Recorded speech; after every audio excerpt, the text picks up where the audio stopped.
Hello friends, welcome back to Garden Obsessed. My name is Carla and Lola and I just finished digging the last half dozen or so dahlias today. We've been working on this for about a week. I had about close to 100 dahlias, I think, in total.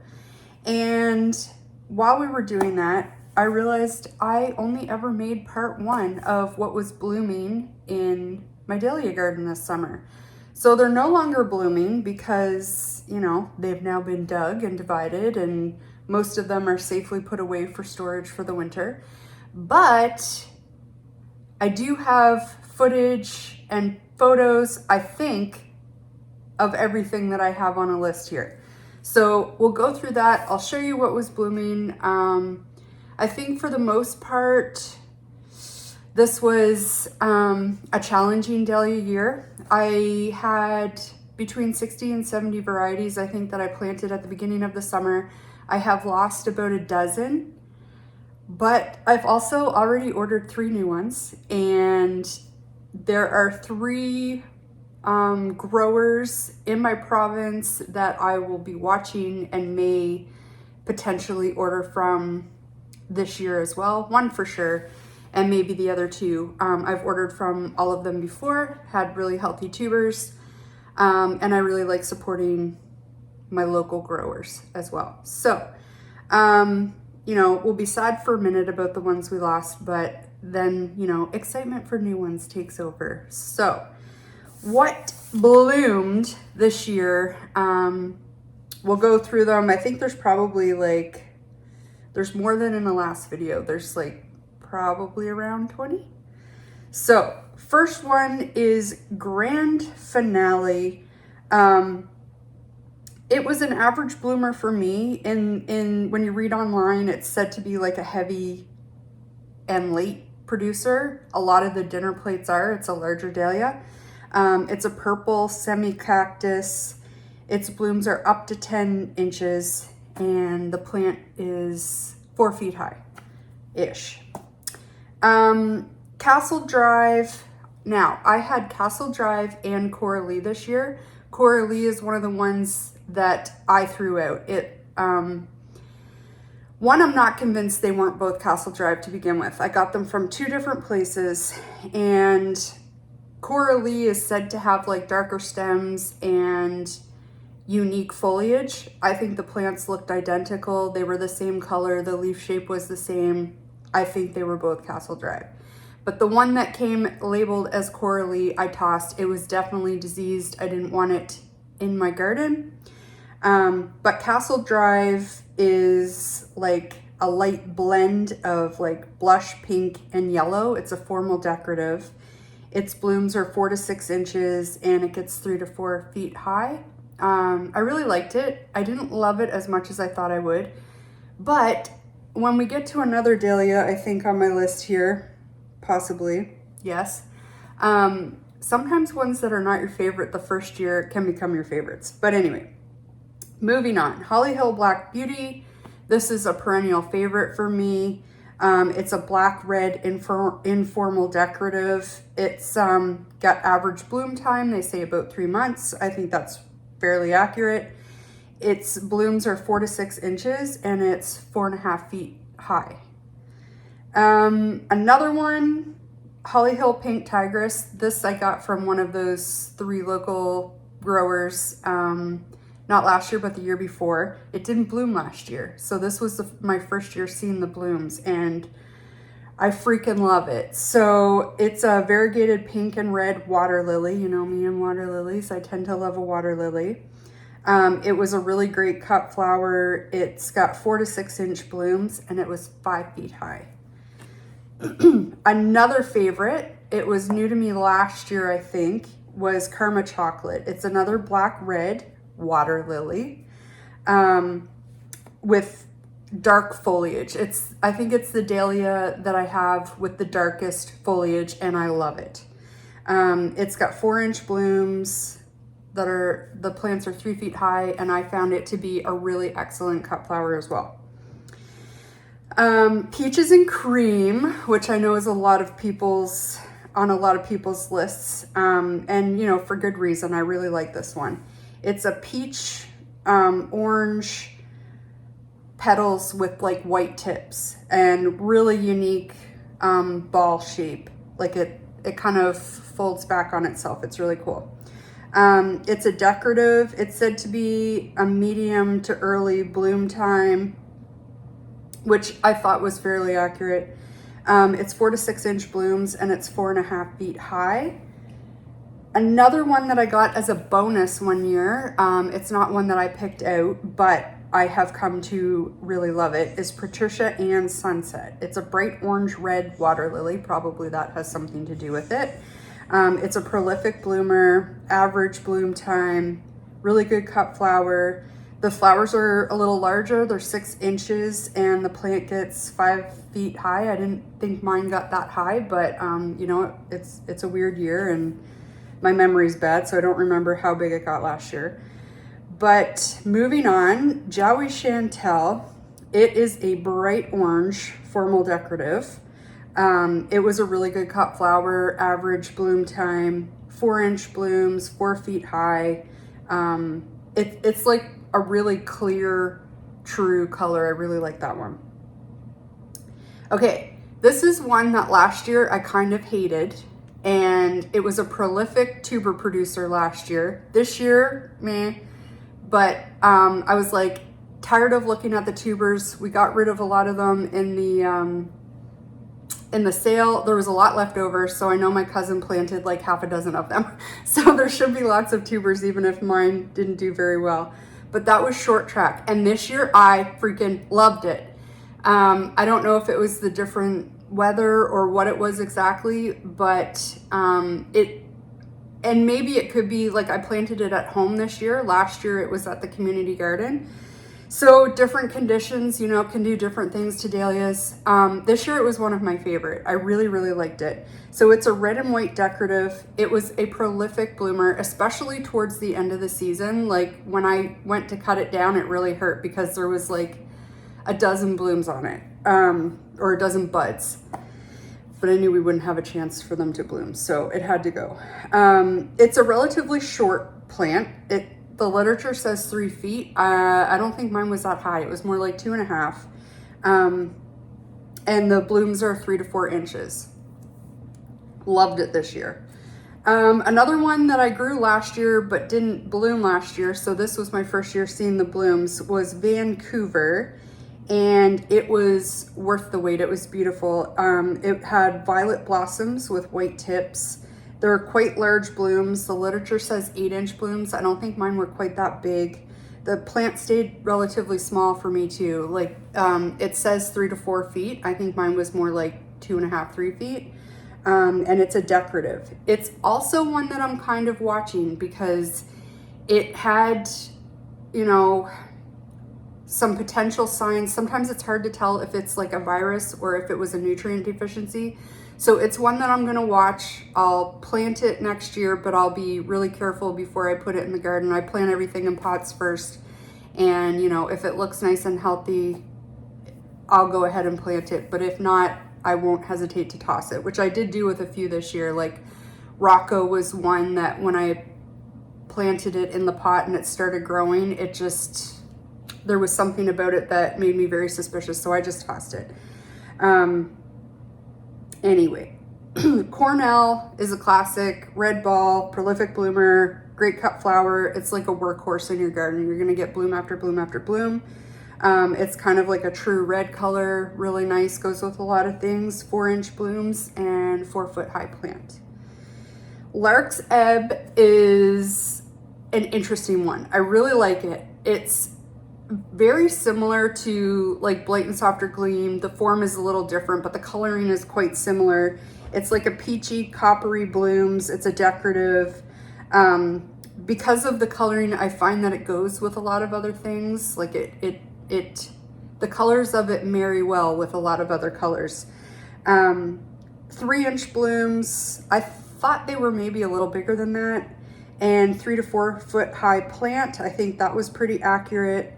And it is one that the color later in the season changed drastically. So earlier in the season, it was definitely coppery with yellow undertones. And later in the season, it took on a dusty rose color that was gorgeous. This is one of Jared's favorites. So we're definitely going to grow multiple Lark's Ebbs next year. I grew it last year, but it never took on that dusty pink hue last year like it did this year.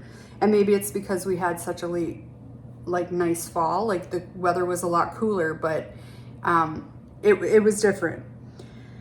Another one is Sweet Natalie. And this one, I love the flower. However, it is clock facing, which means it, like, instead of, like, you know, you want a flower to kind of face up for a bouquet, right? And Sweet Natalie is like clock face, like it's dead on 90 degrees or even downturned, which makes it really difficult to use. You can't really see it very well because the flowers kind of like point down. They get a little heavy and point down. So it's a cream blush, formal decorative. It's got 5-inch blooms and it's about 3.5 feet high, the plant, and it is a gorgeous one, but oh, the growth habit just isn't my favorite. So there's some tricks that you can do to kind of prop up the buds while they're forming and kind of get more upturned flowers, but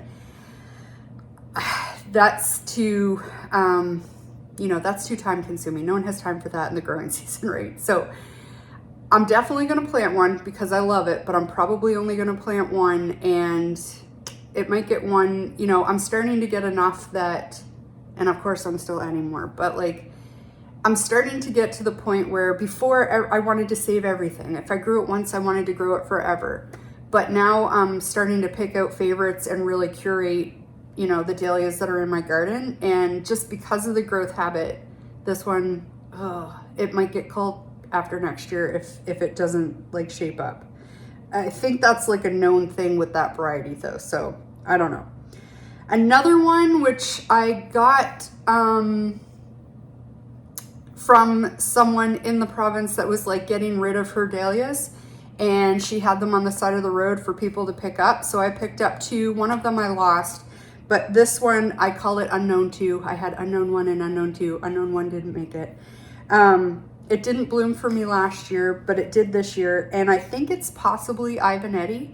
I thought it was a little more purple to begin with, but I think as the season went on and as like I already have Ivanetti, and as they started to bloom, this one started first, but as they started to bloom kind of together, I thought they were really quite similar. So I don't know for sure if it's Ivanetti, but it seemed at the beginning of the season like the flowers were a little smaller and a little more purple.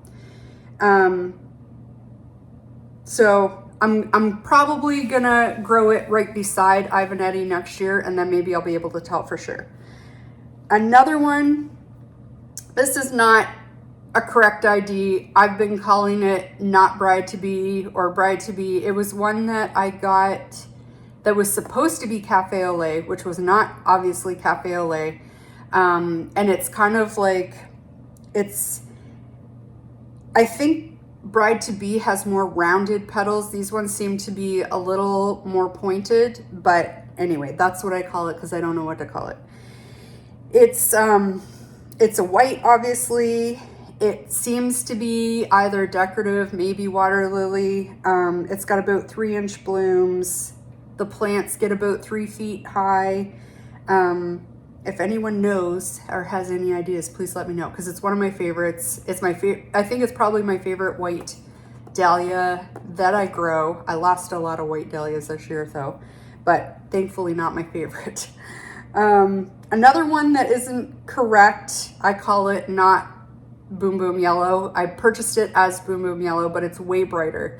Boom Boom Yellow is kind of like a creamier, lighter yellow, and I would say a stronger ball shape, I think. This one, I might be I think it still would be classified as a ball, but it's a lot brighter. It might be similar to like Golden Scepter.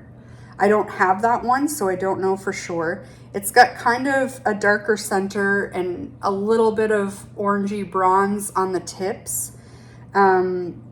Its blooms are 3 to 4 inches, and it got about 3 feet high. And I really liked this one as well. Another one that is not a correct ID, I purchased it as Hawaii. It's definitely not Hawaii, but it is pretty and I do like it. It's kind of, I would call it like a decorative, I think. It's kind of yellow with burgundy tips and streaking in the petals. And it's quite large. I'd say it's like 4 to 5 inches maybe, blooms, and it was about 4 feet high. A white one that I am chucking because later in the season started to look very ill, and I think it was one that I tagged last year to watch. So, 2 years in a row you're not making it. I don't think it's the conditions. I think you're definitely diseased. So that was Petra's wedding, which is unfortunate because it's a really pretty white ball. Mine was quite small. It says it has 3-inch blooms, but again, I think mine was diseased. I'd say mine was probably 2.5. The plant got about 3 feet high, and I've already chucked it. So I won't have that one next year. I did get a couple pictures this year, which I'll go ahead and show you. Sandia Show Me. This did bloom last year. I didn't love it as much last year as I loved it this year. I think it must have been, I don't remember, but it must have been like a smaller plant last year. It didn't have as many blooms. They weren't as large. They weren't as showy, but it's freaking gorgeous. I love it. It's a really delicate looking flower. It's like a lavender water lily. Water lilies, I mean, come on. They're 4-inch blooms, and the plant was about 4 feet high, and I found it to be a really good cut flower as well. I really liked it. Another one that was new to me this year was aubergine. It's an anemone. I don't have very many of those. It was, it started blooming late for me, and it was one that seemed to take a while to get going. I don't know if it was the wet conditions or if the mother tuber rotted and it took a while for it to get going again. I'm not really sure, but once it did start blooming, it was quite prolific. They're smaller blooms. They were like between 2 and 3 inches, I would say. And the plant was quite short. It's in the literature, it says like 3 feet, but mine was like 2 feet maybe. And I have pictures. I think they're bug eaten though, because by the time it started blooming, I was really tired of covering blooms. And I was like, you'll be fine. You can handle it on your own. That was it for the ones that I hadn't shown yet.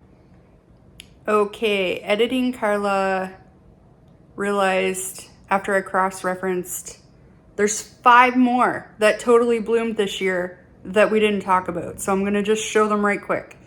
So Caitlin's Joy, ball dahlia, it was quite large, kind of dusty mauvey, pink, peachy undertones, really interesting colors. Have been wanting to grow this one for a while. Another one, G.H. Lemurse, that was one of the original dahlias that I got a few years ago. I just realized there's like a Gatorade bottle behind my head, just ignore that.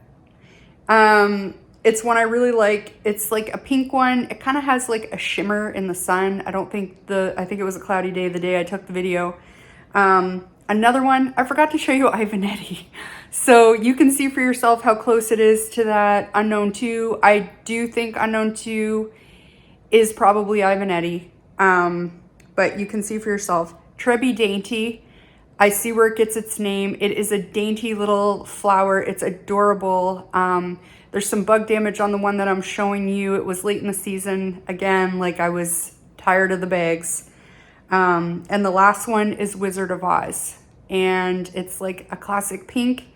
I find when you look it up online, like in the garden, I think it's a lot darker than a lot of the photos that you see online. So just know that if you're going after Wizard of Oz, there is another one now, Wizard of Oz Light or something like that, which is a lighter pink. I don't have that one, but I do enjoy Wizard of Oz. It was a little late to the party this year, but it is one I enjoy. So back to the regularly scheduled video. But there's a couple I wanted to revisit. So Snow Host Sonia in the last video, it was one of the early blooms and it was kind of misshapen and misformed. So I wanted to show you a better form flower of that. It was gorgeous. I love it. Definitely growing it next year. Someone drove down the road, Lola's road. Hey, come here. Come see Mom. Come. Okay, I think she's done barking now. Time will tell. So the last one that I wanted to revisit is Rebecca's World. So in the previous video, I think I showed you like a classic looking bloom, which is when the white petals with the burgundy streaking are in the center, and then along the outside it has burgundy petals. But really there's a lot of variation in that variety. And one of my favorites is when all of the petals are white with the burgundy streaking. It's so striking. As well as all of these ones that were blooming in my garden, there were about a dozen that didn't bloom this year for a variety of reasons. There's a video that I do every fall, my Dahlia successes, failures, and favorites. And we'll talk about all of those things in that video, so watch for that in a couple of weeks. But really this video today was just about, showing you what was blooming in my garden, even though it's dug up now. But these were the late bloomers, and a lot of them are favorites. I think I'll grow all of them next year. I just love dahlias. I love talking about them. I love looking at them. And I know some of you do too. So I hope you enjoyed today's video. Please come back. We have lots of things that we talk about and do here, and I love it when you show up. So I appreciate you. I hope you have a great week, and we will see you next time.